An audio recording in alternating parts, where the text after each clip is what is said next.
Excellencies, ladies and gentlemen, we will start now with the panel section of the day. I hope you've all had some refreshment. We've got four fascinating panels and some truly superb speakers lined up for you over the next several hours. This first session is entitled Leveraging Islamic Finance to Build a Diversified and Sustainable Economy.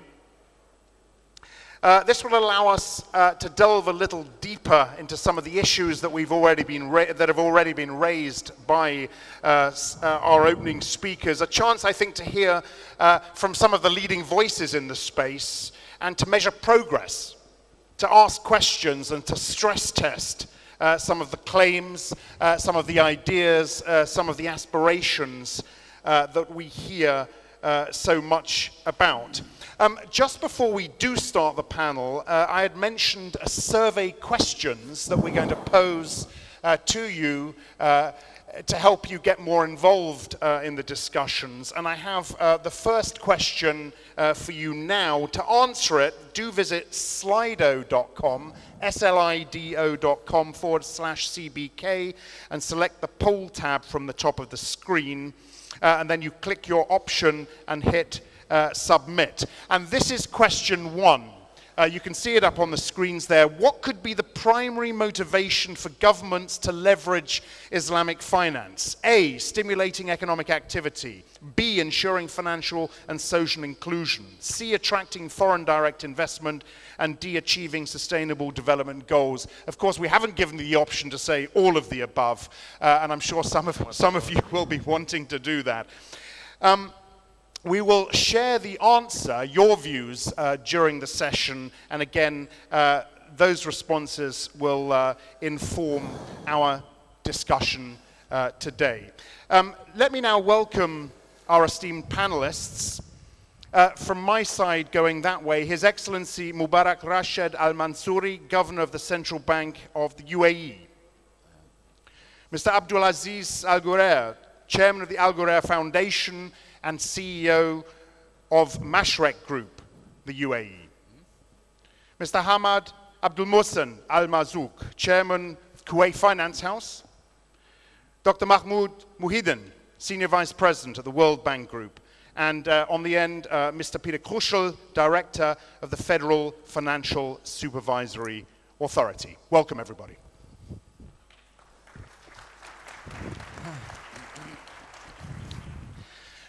Right. As I said, just very quickly, we'd like your questions as well. I've got an iPad here. I will see your questions. They'll remain anonymous, and I can pose those to our panel towards the end of the session. I'd like to keep this as interactive, as lively, as much of a dialogue as I can. But I think the first question will allow each of you to lay out your positions. And Governor, I'd like to start with you, if I could. As we heard this morning, and it's much discussed, that the global macro context is providing, if you like, a window of opportunity for Islamic finance. Do you, Governor, think the sector is grasping that opportunity passionately enough right now? Thank you very much. First, I'd like to thank the State of Kuwait, Central Bank of Kuwait, and the IFSB for arranging this event, which is, I think, is timely and very important to set the stage for us what to do next, because pertaining to your question, I think we have all the ingredients within the sector. However, there is some reasons why this is not really taking off. So one important factor really is to see what are the key impediments of this sector not taking off, because I can tell you from UAE experience, this is growing double speed or double growth rate of the conventional banks in terms of whether it's credit, deposits, assets, it's growing. Why is it not taking off in terms of size? But more important than the size is the reach. Still, we are not achieving the inclusive, growth of other sectors, i.e., as Dr. Al-Hashil mentioned today, there is 2 billion people unbankable by banks, mainly in our regions, in our Islamic world.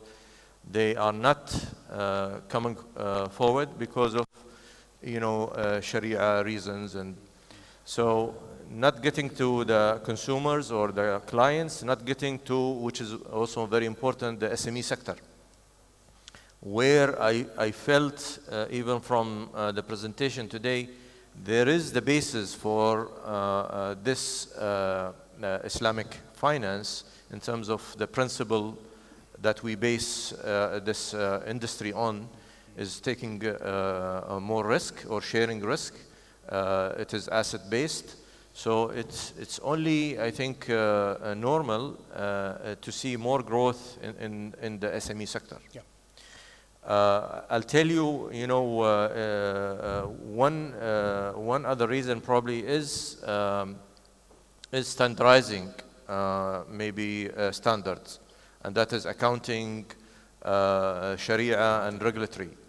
And I think this is where we all need to work on as regulators to push this industry towards common ground. I know there are differences, but let's focus on the 70–80% where it is common, and make sure this is standard across borders.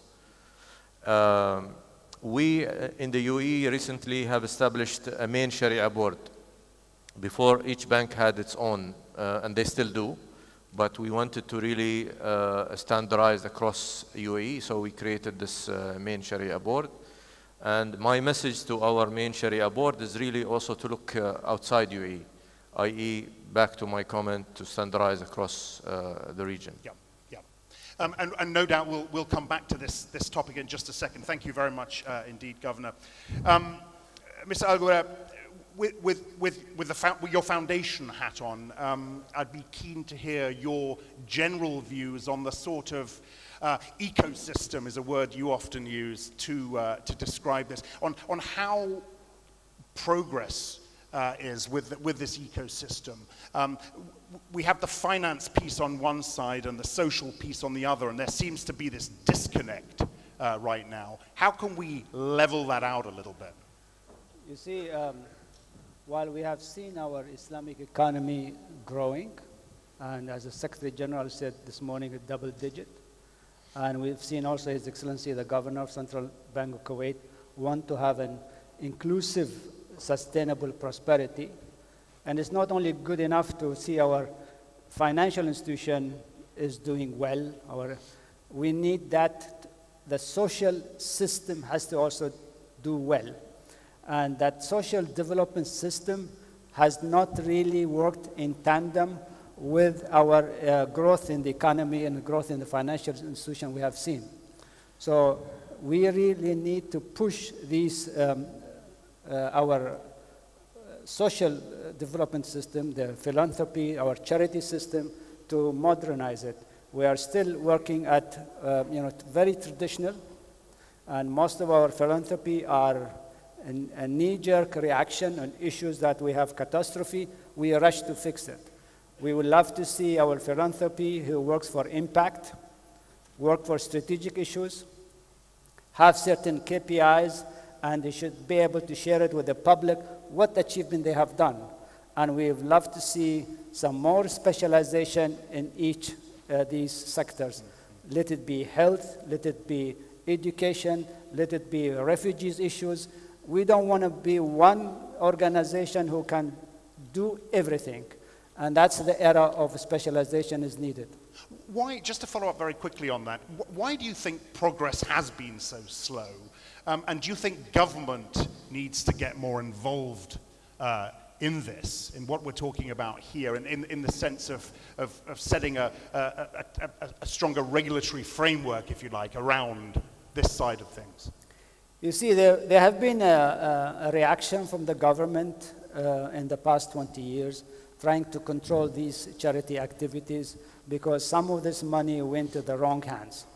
So today I'm suggesting is government should strongly regulate these philanthropy activities and should supervise them, should monitor them, and also should encourage them.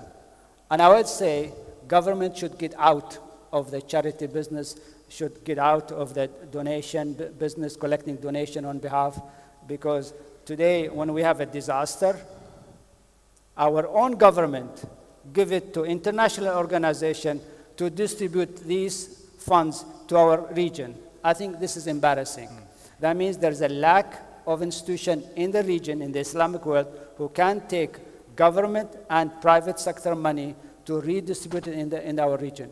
Okay, good. We'll come back to that as well. Mr. Al-Marzouk, from your perch, from your perspective, what is lacking? What are the greatest impediments? And where can we see progress most quickly to leverage, as we ask in this title, Islamic finance? Thank you. I would like first to echo my panel colleagues' appreciation for the Central Bank of Kuwait and the IFSB for their invitation. I think there are several key impediments to the expansion of Islamic finance. I think the major impediments, number one, is the lack of knowledge about Islamic banking. We have an adage in Arabic that says, "Al-insan adu ma yajhal."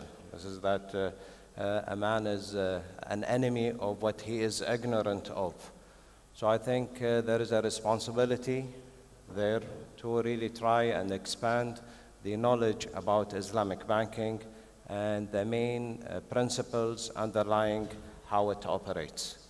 I think the second impediment, Dr. Al-Hashil has touched upon, is the size of Islamic banking. It only represents less than 2% of global finance. To put it in perspective, the overall size of Islamic finance is around 2.2 trillion. This is less than the balance sheet of one international bank, such as HSBC, for example. This has negative implications on the ability of Islamic Bank to expand. That means that their ability to underwrite larger projects is limited. The size of Islamic finance in general is not commensurate with the size of Muslim population. Muslim population globally represents 24% of global population, while Islamic finance is only 2%. So that means that there is great potential there for expansion. Those impediments have led to, I think, lack of legislative and regulatory frameworks that organizes the practice of Islamic banking in general. There are other factors which I really don't want to expand on, ideological factors that are impeding, wrong, I would say, ideological myth about Islamic banking, which I don't want to expand on so as not to give it credence. Okay, and no doubt those things will come out in our discussion when we open it up a little bit. Thank you very much indeed. Dr. Muhyiddin, why is progress in your view and the World Bank's view, why has it been slower than some would have hoped? And is it because, and correct me if I'm wrong in saying this, the sector isn't playing enough the long game? And I think the World Bank and the IDB have both encouraged the sector to play the long game, if you like. Right. Thank you so much. Again, like others did, I'd like to express my gratitude to the Central Bank of Kuwait and the IFSB for organizing this event. And before tackling this issue, if we get the proper answer for your first question to the audience, why governments and authorities should promote Islamic finance, and the answer by the majority will not be for financing and supporting the Sustainable Development Goals, will not be in business. The issues related to having Islamic finance for enhancing FDI or financial inclusion are not that important compared to achieving sustainable development. To achieve sustainable development, you need finance of different kinds. And by doing that, you will be achieving inclusive growth, social inclusion, and protecting the environment. These are much more important goals than just promoting FDI. And if we refer to the financial inclusion bit, I appreciate what the governor said earlier today. He said something about the unbanked, 2 billion people around the world. This is confirming the report that just came out 7 days ago from the World Bank Group with Bill Gates Foundation, or Gates Foundation, which is an update on the Findex. We have 69% today of the global population with some sort of bank or financial account. But this doesn't really tell us much. What's in this account? Is it saving activity, or is it just an account for transfers of money? I was in Kenya the other day, one of the countries that had a great deal of progress on financial inclusion, 75%. This is much bigger than what we have for the Arab world today, which is around 37%. But the average size in the account is around $6. So that had nothing to do with savings. It's a kind of a payment mechanism. So for us in the bank, to answer your specific question, we see the potential, as others of the speakers mentioned, including the governor. But at the same time, we are not really just after the growth figures, 10%, 20%, as it happened in some years, because you are starting from a very low base. But Islamic finance is about two things as far as we're concerned. First, it creates some sort of a principle-based kind of funding that will allow, even with a small contribution to the overall financial sector, through demonstration effect, it can do better by showing good examples of doing well and doing good at the same time. The second part, it stands well for what we are trying to do with the bank on leveraging and innovation of finance. Many of the Islamic finance products had to be very much linked to assets. There is no finance for finance. It's finance for economic progress, for social development, and all should be backed by assets. And the other thing, it has to be based on the principles, which reminds me very quickly that even with 1% that will have some sort of good demonstration through financial literacy, in any country that has this kind of financial literacy based on principles, it will not allow some unnecessary speculative activities like what we saw recently in cryptos, for instance, in bitcoins and others, which are basically a big disaster. Yeah, and that is something else I want to come on to as well. All right. The fintech piece and the crypto piece as well. Dr. Muhyiddin, thank you very much indeed. And actually, because Dr. Muhyiddin brought up that question again, I'd like to remind you to put in your responses, because I want to bring up the results in just a second, see what you think. But it seems to me, just very quickly to follow up, you think there are many governments have their priorities wrong here. Am I fair in saying that? Well, in economics, we're taught or encouraged to learn that there is a difference between the target and the means to achieve the target. Sometimes you are very much focused on the means rather than the target itself. Financial inclusion, investment, even growth are all means to some particular end. Sustainable development for ending poverty, for shared prosperity, is much more important than just focusing on target, right. How big is the growth in particular asset class. Yeah. Okay, very good. Thank you very much indeed. Peter Kruschel, let me come on to you. Of course, Germany, I think I'm right in saying this, is the first country in Europe, in continental Europe, to license an Islamic bank, subsidiary of KFH, Turkish subsidiary. Just give us your perspective on this, how you think Islamic finance can help countries foster financial and social inclusion in Muslim minority countries, like Germany. Yeah, thank you. First, I would say some words that I'm very grateful for having the chance to participate in this conference. And the first time as a member of the IFSB, that to mention that we had been applied for membership in 2017, and we became associate member some month ago. So it's a pleasure for me to be here the first time as a member, not only as a participant in the conference. Why we got a member? Because one reason we licensed a bank from the Kuwait House. It's a subsidiary from the Turkish subsidiary, which established the bank in Germany about 3 years ago. For that reason, as we supervise these banks, we have to be aware about the system, about how the business works, and to understand the business as well. And the other way around is, and this is more about your question, how this sector will develop in the world and in Europe. In Europe, we have a very fragmented Muslim community.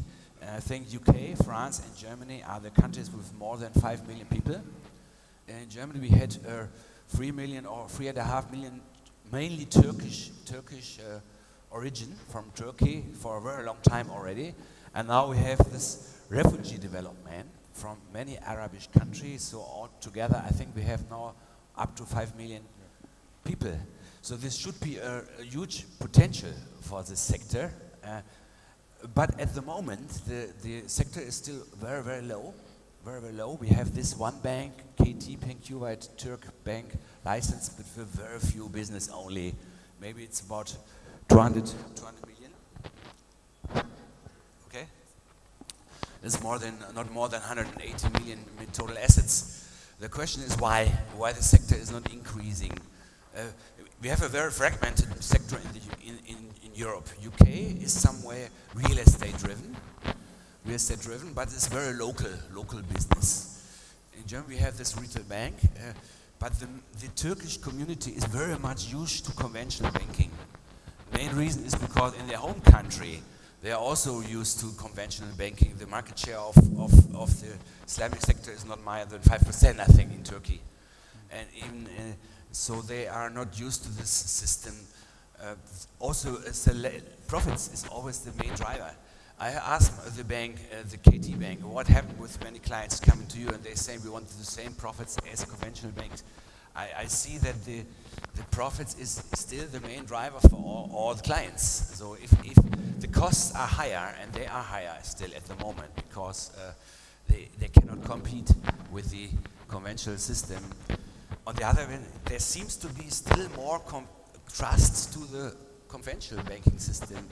You could be surprised about this because we had a strong crisis 10 years ago, and this was caused by some part of the system. Peter, stop one second. I think we're having a little bit of a problem with your microphone. We're going to get that sorted out, and we'll come back to you. But look, while we're doing that, let me just come back to this question. I want to see what you, our audience, have responded to this. The question, of course, what could be the primary motivation for governments to leverage Islamic finance? Let's see if we can what our audience said about that. Can we do that yet, or maybe we need to wait a little while? Can't we get it here as well?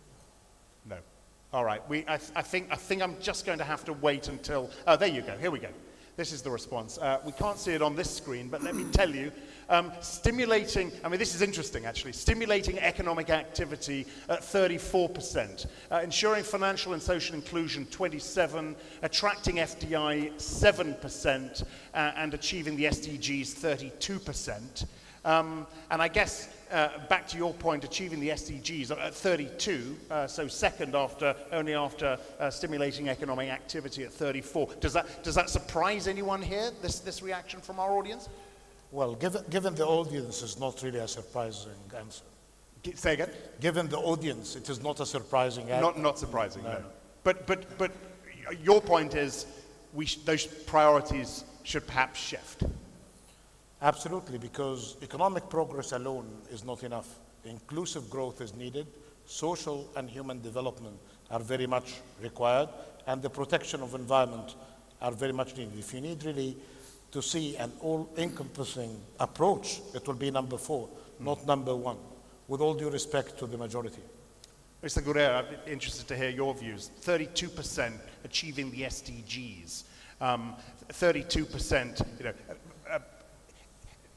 of this audience felt that was important enough. Again, with the foundation hat on, I imagine you also think the priorities should shift, but we are seeing things moving in the right direction on the social side. You see, it's a culturally here we expect the government should do everything. And this social development goal, it is really not the government goals alone. It should be the total society goal to help achieve this development. I mean, just achieving economic growth is not going to happen without the inclusion.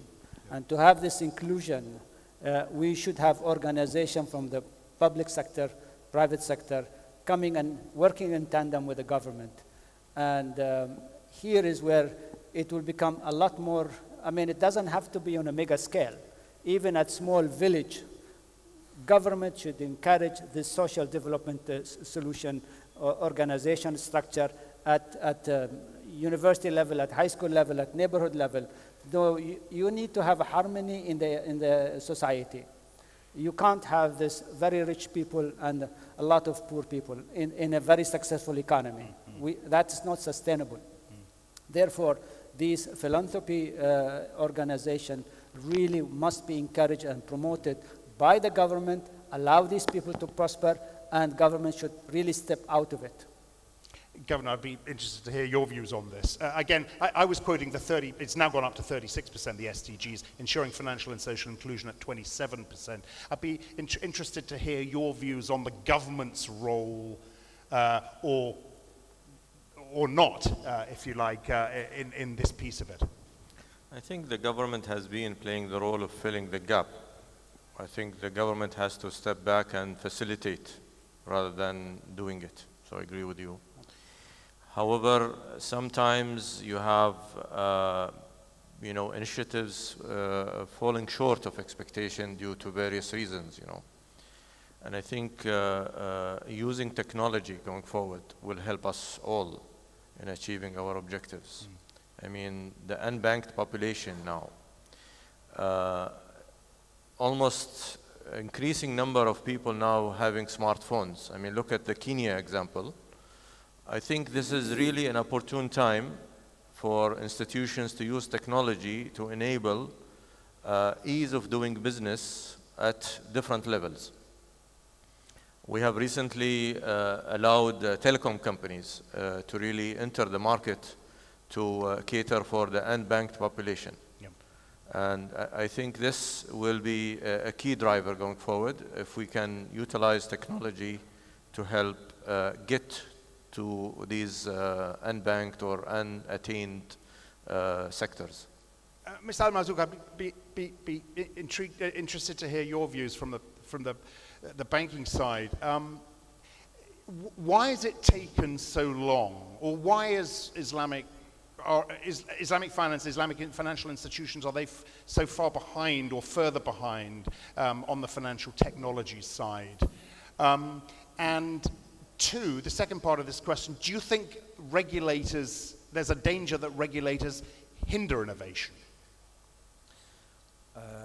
Well, first of all, I think... Watch out what you say. I will. It's okay. It's okay. Yeah. I think with regard to the financial technology, is it a hindrance for Islamic banking? I would say yes.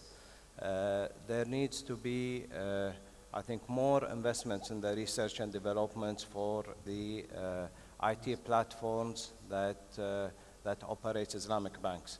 There are definitely much more and many choices for IT platform vendors for conventional banks. But when you look for Islamic banks, you see that the number of vendors quite limited, very limited actually. At KFH Group, we are really developing our own core banking system. And hopefully within the next few months, we'll be able to finalize what I would describe as a breakthrough in terms of Islamic bank. This is going to really have quite positive impact on KFH Group, and also we will not be selfish and keep it in-house. We will actually allow other banks to also acquire the banking system, hopefully within the next few months. And I think this is an important point. is it not? This idea of collaboration in the fintech space. It's been critical in the West, and I imagine it's critical in the Islamic finance sector as well. Collaboration to move forward in this space. Right. Couple of things. First, about the use of technology, including mobile technology. The governor mentioned the use of mobile phones. And as important as they are in the West, as you mentioned, but they are growing fast in developing countries. And some of the best examples you see today when we try to share experience may come, for instance, from East Africa, Kenya, Tanzania, and the others. Governor El-Hashim this morning mentioned something about the 2 billion people without banks. Half of them have mobile phones. So again, this issue of having a potential could be dealt with. Having said that, again, what will happen if we have all of 7 billion plus of the global population with full financial inclusion? Will that improve automatically savings? Will that improve growth? Will that have an impact on social development? Or there is indeed a need for a coherent economic and social policy to guide the good efforts in the financial inclusion. This is a very critical issue here because we see progress in the financial inclusion. Even in the Arab countries, there have been improvement, as I said, from the figures. Saving rates are among the lowest in the world at the par of the per capita income. We have a decline of savings rates in the Arab world, which is worrying. Worrying because if you don't really have domestic savings, you will go and borrow abroad. You go abroad, you will get into the debt trap. You know, I've been warned recently by the IMF managing director about the rising dangers, and the governor of the Central Bank of Kuwait told us about. So let's go back to the fundamentals again. You need to take sustainable development seriously. You need to have an overall economic policy coordination and collaboration between the different players, including between the financial sector and the regulators. Then you put matters in context when it comes to fintech and other matters. Mr. Gray. Yeah, I think fintech is crucial, and fintech is not only in the financial institution, but also in the philanthropy activities. I mean, our foundation have received 50,000 applications for scholarship in less than 2 years. We have granted 1,500 students to go to study in the top university in the region and the world. But we have made it also so easy. We have got this 50,000 application all through internet. There was no face-to-face paperwork submission of this paper. So, and we did interview, finally, with those people who selected got interviewed through Skype, with not face-to-face. All people who got in. So one of the challenges that philanthropies institution or establishment need, they need to also innovate. Yep. We can no longer deliver our product and services through a traditional way. It's going to be very expensive for the organization to deliver that, and only through innovation and fintech solution will facilitate and will be accessible to everybody. Okay. You mentioned innovation, and I'm glad, because I'll come back to this regulator and the potential to hinder innovation point. I'm going to put you a little bit on the spot with that. I'd be interested to hear your views on it. I'd also, Governor, be interested to hear on whether you think that is a fair assessment, that innovation, that some in the marketplace feel innovation is hindered by regulation. There is a truth to that, because as central banks, they need to make sure that they protect. We have financial stability mandate, we have a consumer protection mandate, so we need to make sure that whatever solutions are put in place are well thought. The issue we have as regulators, and I think this would be shared by my colleagues, is that maybe there is a lack of knowledge about new technologies and how they would be dealt with from a regulatory point of view. There is no shortage of technology people. There is no shortage of systems people, regulators. But in terms of thinking out of the box from a regulator point of view is what is lacking. And I think there isn't one model that you could aspire to and say this is the model. Each country is having their own initiatives with the sandboxes and regulatory. Right. So I think we are in a very interesting period where there's a lot of discussion, but we have not seen a way out. However, the technology is for real. It's going to change the financial and banking sector. And I think it's going to help all those smaller players. This is an advantage for, you asked why Islamic banks. It's not only Islamic banks and institutions, it's even the conventional, they are behind, let alone the Islamic banks. Absolutely, yeah. So they need to really utilize and capitalize on this trend to make it faster, because our people now are used to smartphones. They want things yesterday, not today. So they want faster processing, they want faster decision making. And I think the process as it is now, it is not efficient. Okay. Yeah, let's have a quick comment on that. I'd be interested to hear BaFin's view on this as well, the regulator in Germany. Go ahead.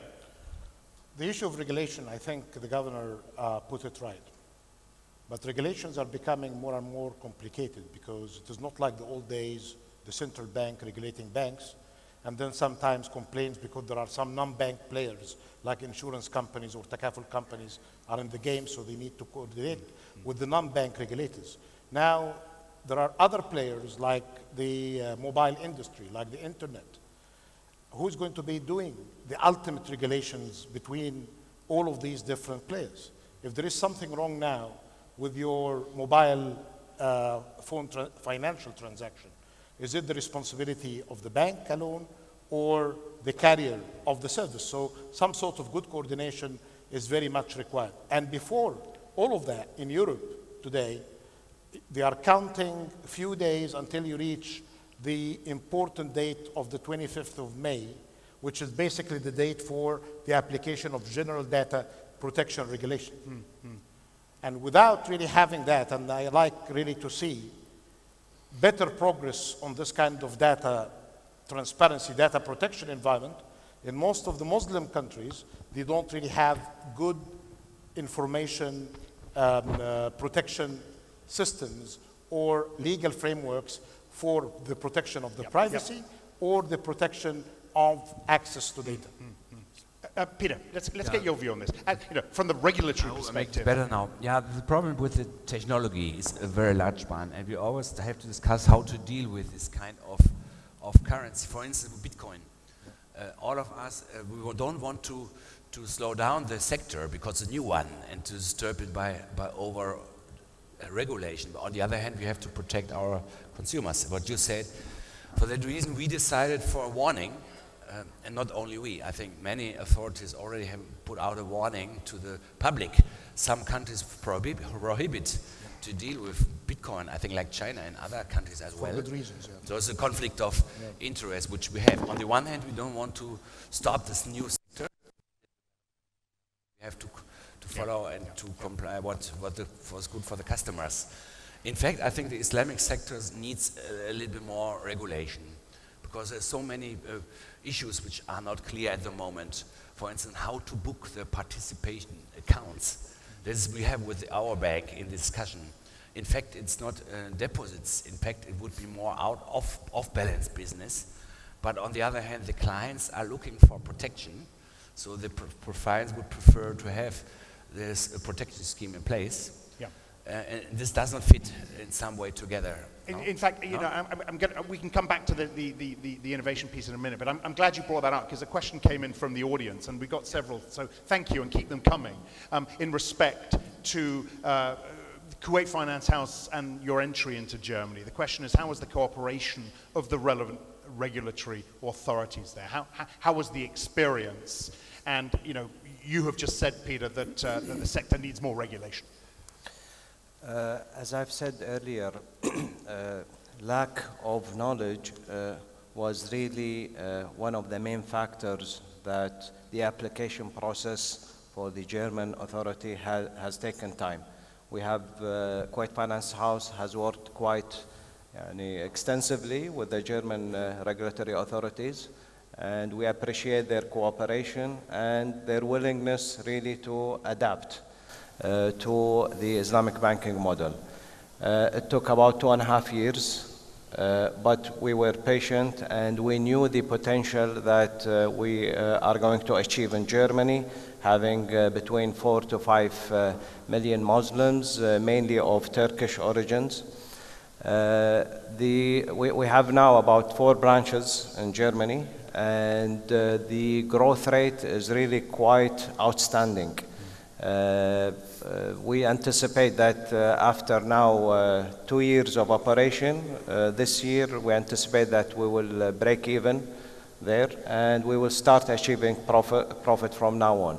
However, we have noticed that the growth of our deposits, of our clients, and our facilities in Germany is really quite impressive.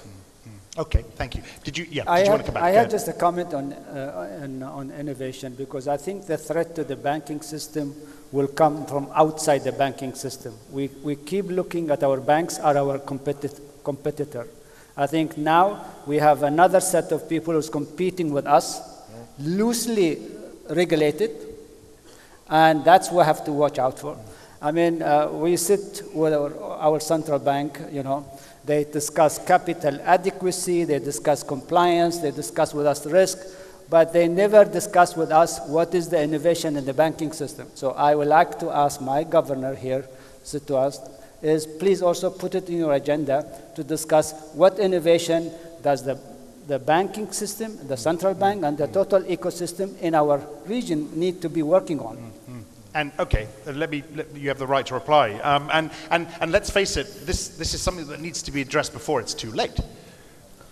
I agree 100%. Innovation is very important, and I agree the threat is coming out of the sector, i.e. the Amazons, the Alibabas, and they are encroaching into our sector. So we need to have an open mind as regulators, especially, to make sure that we allow competition, because competition is good. Maybe Abdulaziz would not like to hear this.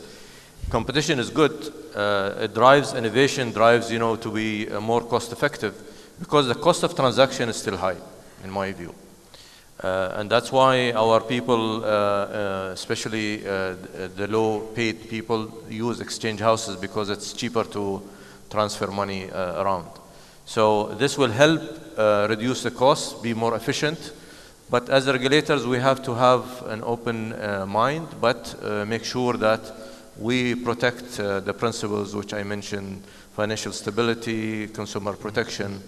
But no doubt, innovation is important, and we need to push forward. But my competitor is not regulated. He's competing with me, but not regulated. So we love to have you regulate them. It's okay. And is that coming? We will do that. Is that sort of regulation coming, or is it a watch this space? It is difficult. However, I think we need to do that, because it needs to be a level playing field for everybody. Yeah. But okay. It's a good shock for the sector. Okay. Yeah. You're shaking your head. Well, I appreciate this interesting debate between the regulator and the regulated, but it's good just to go back to the basics. And I would be very worried, really, if the governor gave us a different answer. Yeah. His responsibility is about financial stability and monetary stability. Financial development, innovation, this is basically the responsibility of the market players. The best way to handle this matter is to strike a good balance, because these banks are not the only players, as I tried to mention as well.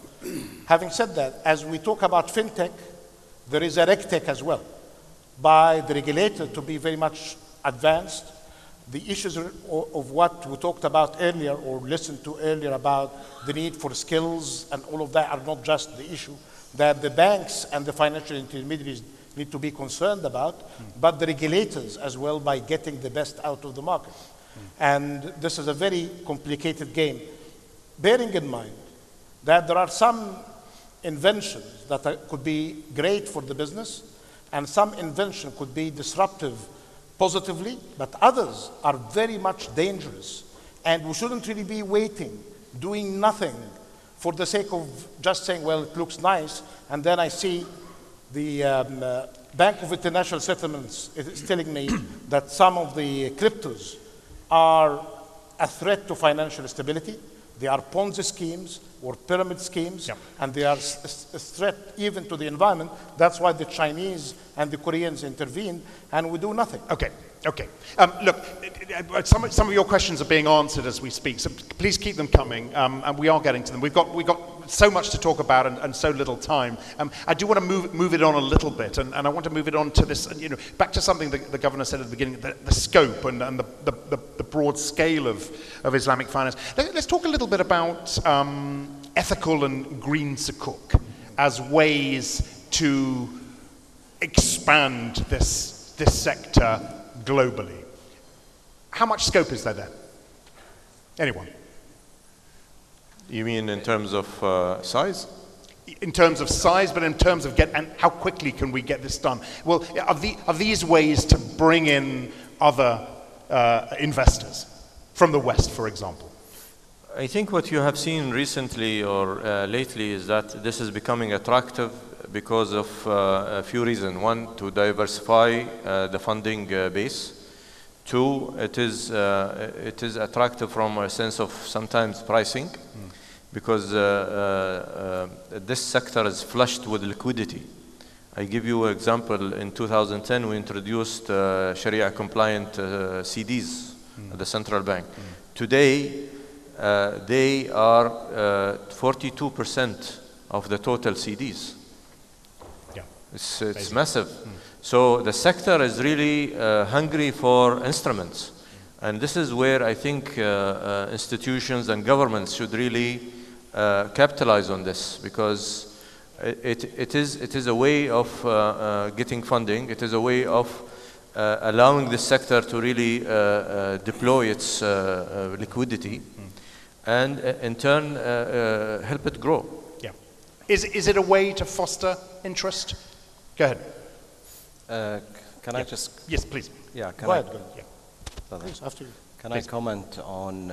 I think regional governments need to realize that the competitive advantage of this region is to be more focused on Islamic banking.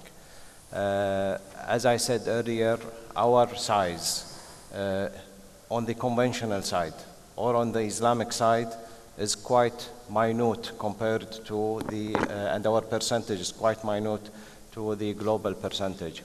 Therefore, I think the potential for Islamic banking is quite high compared to the number of Muslims worldwide, as I've stated earlier. That said, I think there needs to be more focus by governments really to try and adapt their legislations in order to facilitate the issuance of sukuk, for example.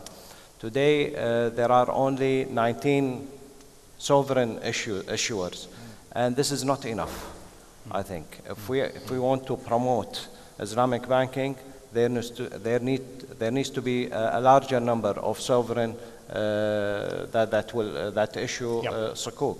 So this is really, I think, one part of the equation. Dr. Moody. At the World Bank Group, we love sukuk. We issued sukuk in different kinds, including green sukuk for Malaysia last year. We established a sukuk management company because we see the potential in that.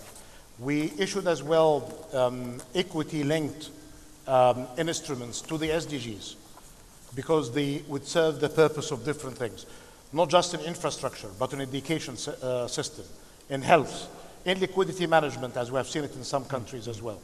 So the potential is huge. The only concern, sometimes, and there are many experts in Sukuk in the room, sometimes what we see, that even the best experts we have and their partners in the business, they see some of the structures are very complicated to understand. And they are complicated not just for the laymen who are going to be subscribing into them. They are complicated for those who have been in the business of structures and securitization. They need to be more simplified. I don't know why sometimes some of the issuers try to make it more complicated than they should be. Is it for, I don't like to tempt the governor or the regulators, is it to avoid some sort of regulatory concern or to manipulate some sort of Sharia-based rules?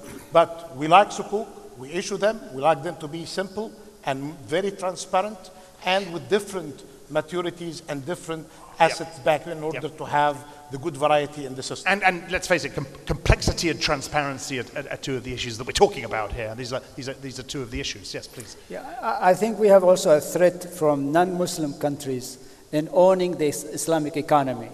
If we let go, we don't own it here at our region. I mean, you get UK at Prime Minister leading a conference with Islamic. He was there to inaugurate. A minister lead the Islamic economy. You get Luxembourg is also looking at this is a nice piece of business that we should be in. So, and there is competition now. So I think it's about time to have such a great conference to get together and refocus. Governor. I think, again, technology would help us widespread this, because at the moment it is of a certain size that excludes the general public. If we could have technology and reduce the size where it is attainable by the normal people in smaller size, I think there will be a huge demand. I want to come back to something that I mentioned right at the beginning, and I didn't come back to it, but fostering an appetite for longer-term maturities in the Sukuk space. Again, with a view to bringing others in, investors from further afield.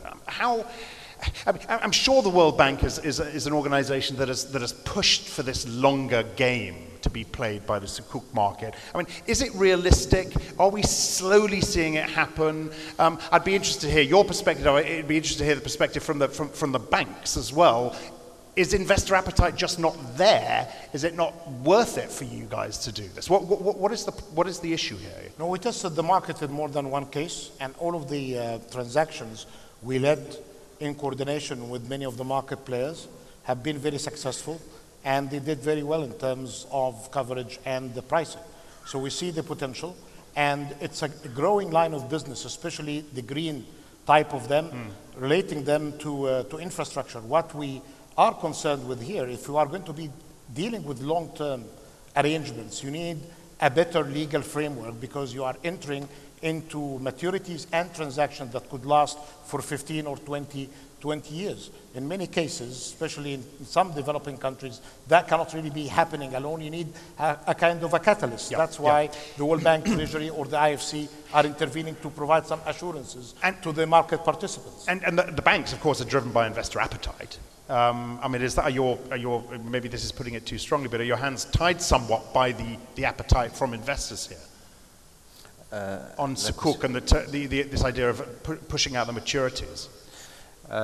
Well, I think His Excellency the Governor has stated it accurately. There is liquidity in Islamic banking. I think what we need really is to expand the legislative requirements for the issuance of Sukuk. And I think this is the responsibility of international bodies, maybe the IFSB as an example, really to promote the issuance of Sukuk through amending legislations in relevant countries. This is going really to support also Islamic banks to organize and manage their liquidity. Look, I've got a wary eye on the time, and we have more questions coming through. Again, some of these have been addressed, and I appreciate your questions coming through. I want to come back, if I could, as we draw to a close to the title, because I know we've gone off on many tangents, important tangents, I think, but this idea of leveraging Islamic finance to build a diversified and sustainable economy. And how, Peter, I'll start with you here. I mean, Do you expect to see a lot more of what KFH is doing in Germany to happen outside of this part of the world? And do you think the West is ready for it? I think one is which you mentioned, the green bond market is something which of much future. Yeah. And this Sukuk could play a role in this very important increasing market of green bonds. In fact, they are very similar, and there is no huge difference between these two products, I think. As I said before, the regulation, I think, in my view, is very important.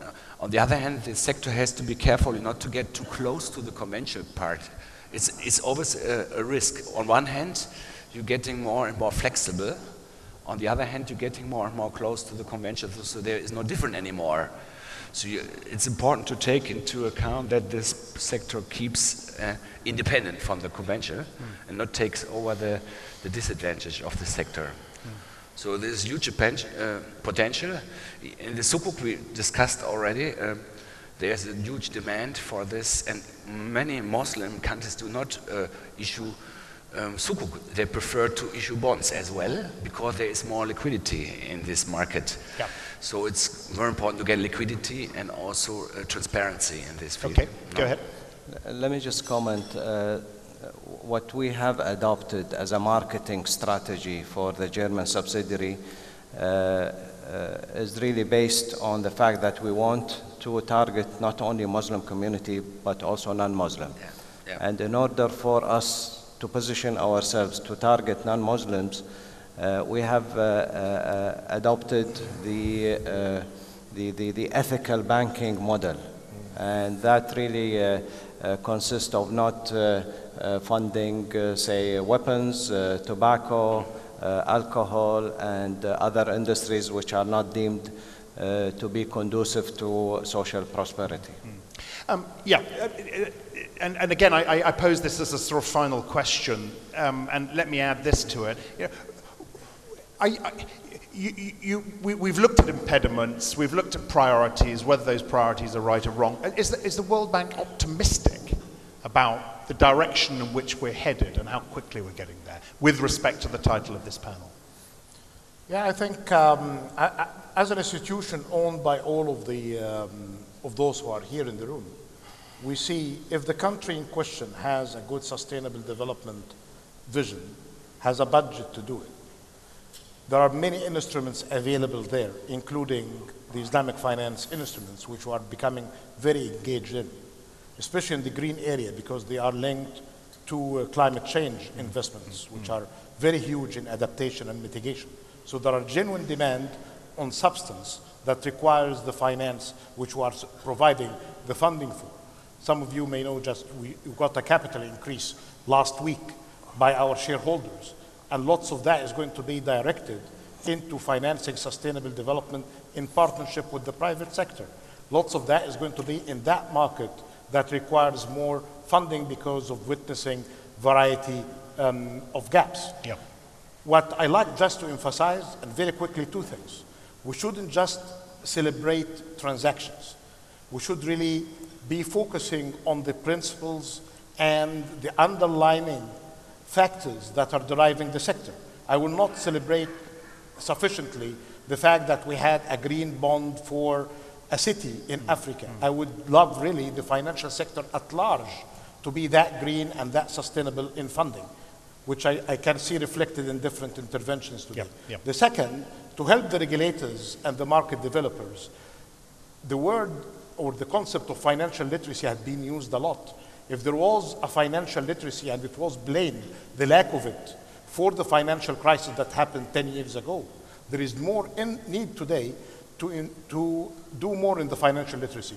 Not through books and booklets and fine fonts that cannot be read, but basically to get the kids in schools, the students, from day one to have accounts in the banking sector that could really be as like saving certificate. So as they study and learn variety of things, they need really to learn about this new future. If you have this, the job of the market developers and the job of the market regulators is going to be better and easier and you will have much better environment for stability of the market going forward. Okay, thank you very much. Mr. Al-Marzouk, again, with the title of this panel in mind, are efforts focused in the right place, do you think, now? Yes, I think we are heading in the right direction, but I think there needs to be, as I said, more effort by international bodies in order to really assist in putting the right legislative and regulatory frameworks in place. I'd like a final comment from you on the ecosystem that you've talked about, that we have talked about. How soon do you think we will have something in place that you, again with your foundation hat on, can look at and feel proud of? I think there is a realization that to achieve this Islamic ecosystem cannot be achieved by the government, and there's a lot from the private sector are looking at it. All we want our government is first to legislate, regulate, and let loose our philanthropy activities and encourage them to do more.